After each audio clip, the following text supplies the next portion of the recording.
Peace, brothers and sisters. Welcome to Kush Konvos, the podcast of the African diaspora. We're in season 2. I'm your host, Ochanda, with my co-host, Wuriem, aka Maxwell. Wuriem, what do we got going on today, man? We have a very special episode. We have a very special guest, a man that wears many hats. Some call him the man from the mountain.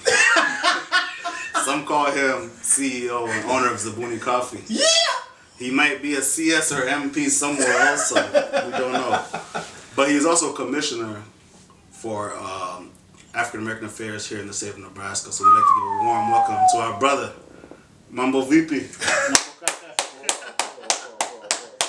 Thank you, man. Welcome, man. Absolutely. We'll let you introduce yourself, man. Who are you? I'm Laban, Yeah. Laban Njuguna, but You? like he said, I wear many hats. Originally from Kenya. Woo! Shout out to 254. That's right. Yup. SSA, Sub-Saharan Africa, man.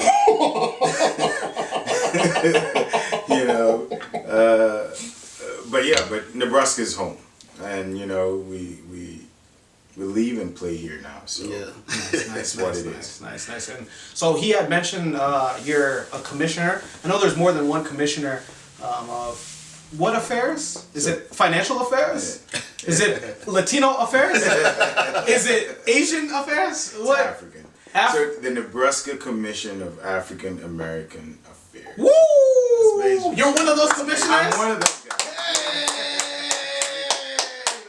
Big dog. What exactly does entail with being a commissioner of African American Affairs? So, the Nebraska Commission of African American Affairs was. Yeah, you see you're pretty busy already. Yeah. Does that entail that? Getting yourself on I the think phone? that's a governor. Sorry about that. Sorry about that. That's multi-million-dollar deals, right? Let me turn this off. Yeah. But basically, the Nebraska Commission of African American Affairs was formed by legislative statute. Basically, a bill was passed and the commission was formed.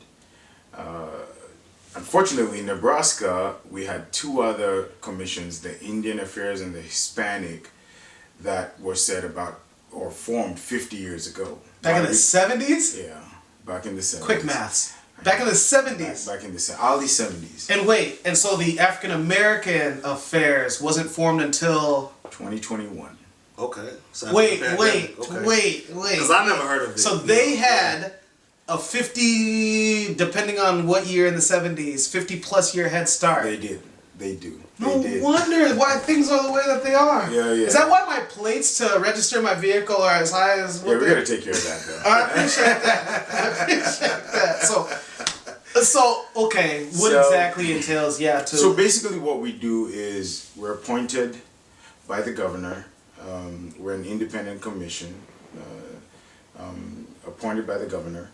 And, we have certain areas and issues that affect African Americans in the state of Nebraska, or African American heritage, if you're of African American heritage. And we deal with those things. So as a commission, we decided that we're going to have 5 bucket areas, 5 buckets that we basically deal with, law and order, economic development, healthcare, housing, and education. So as far as advising the governor, advising government agencies and talking to them and helping formulate policy with the legislature, that's what we do. So that those policies then can get or become, be used to affect the lives of people of African or African heritage in the state of Nebraska. I think one thing that's unique about this one, I think we're the only ones that have, maybe in the U.S. that have immigrants. And I'm in an your immigrant guys's in the commission. Wow. So this one was pretty cool. I think we have 3 immigrants sitting on the commission, and it's been a bumpy road and start, but we're making progress. We're trying to set as strong a foundation as possible, so that from there on they can just build this building and keep it going. So you mentioned it's been a bumpy road, and you mentioned that you're an immigrant from Kenya. That's right. Have you faced any backlash from the native black population here in the state of Nebraska about you being on that commission? Yeah, there was actually like, you know, whole page articles on the Omaha World Herald and the Lincoln Journal Star, because there were a few people like, can we find enough like black people here that can take these jobs? But and to be honest, when I was asked to join, one of the things, one of my questions was like, why me? You know, and why, you know, I don't have a conventional black, you know, experience in the United States. In the United States, right? And you know, part of that committee that was, you know, that was interviewing us, and I basically just, you know, they basically said we need that diversity. Like we need the diversity of thought, we need the diversity of experiences. You know, we need that diversity. That is insane. And on top of that, I live in the country. I'm not even. You don't live in Omaha? No, I don't live He lives in in Shags. I'm a guy, my shinani. So I live out in the country, in central Nebraska. So I kind of, there are people of African heritage and descent over there. You know, we have a lot of Sudanese and Somali community out in Grand Island and in central Nebraska. So, you know, they also need to be felt and represented and heard. And that's you know, and that's, so I can hold that fort down, at least on that part. My guy. So, like, they did a good job, in my opinion, of trying to pick people in different fields and in different geographical parts of this state. So is this a standing committee? Will you guys be accepting other members into this committee, or what does the future look like for this committee? Yeah, so we serve 4-year terms. Okay. And I don't know how it's going to work out because, you know, we go 4 years. Usually they stagger commissions so that there's continuity of, you know, institutional knowledge, right? I mean, they stagger this. So I don't know how this is going to work out, but I know we're there for 4-year terms. I don't even know if we can be extended or it has to be new people. But I think if you go to the governor's website, there's a way you can apply. When an opening comes up, you can apply and, you know, to get on there. But, you know, it's just one of those things, me as an immigrant, one of the things that really spoke to me about this was still wanting to give back to Nebraska and finding a way to add value to my community, to this state, to this country.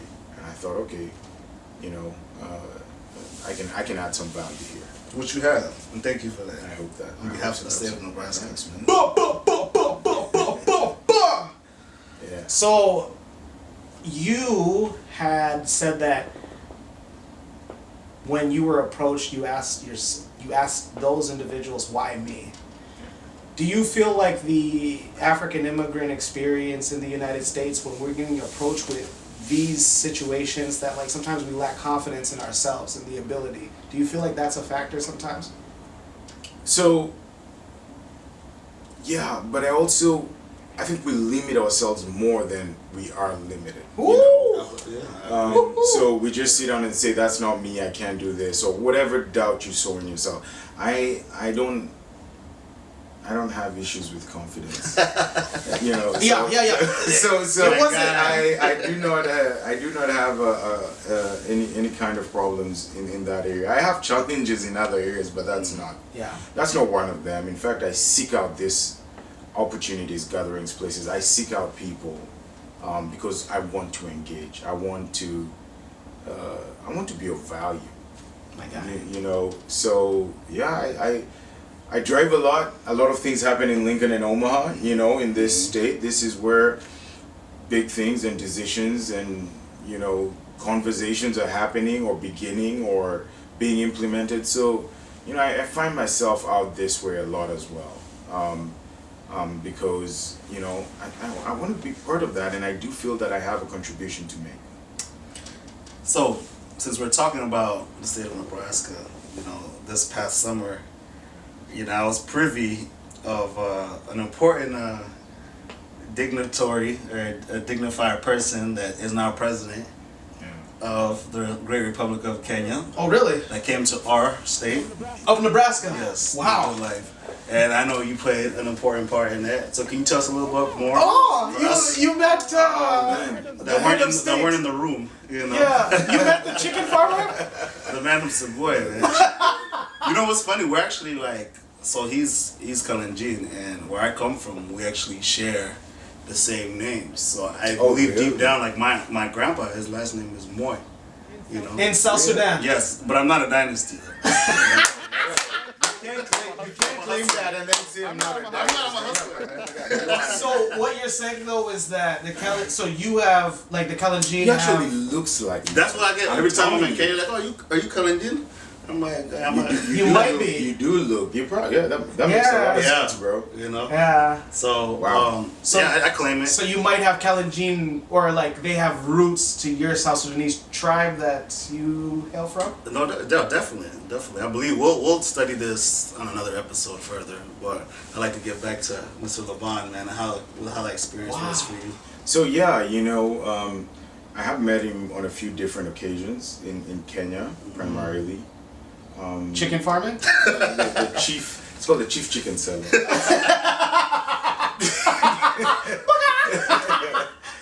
I thought it was Deputy Jesus.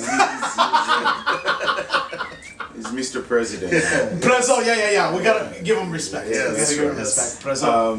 Yes. But yeah, I've met him. I've met him on a few occasions. I've led or been with a delegation from Central Nebraska business people. We went to Kenya and we met him as deputy president. That was in 2018, and then 2019.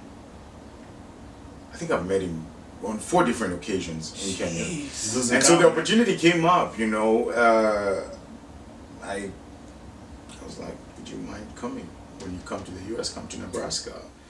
And I relayed that message to him and it got to him. And I was called a week before, we're coming. I'm like, what? I was being polite, to be honest. Let me tell you the truth. I was being polite. I was like, hey, if you're coming to the US, come to Nebraska. I think we Kenyans do a lot of that. Hey, come visit. But you didn't think, hey, they called me a week before, they're like, we're coming. So we had a week. I called certain people in the state. I called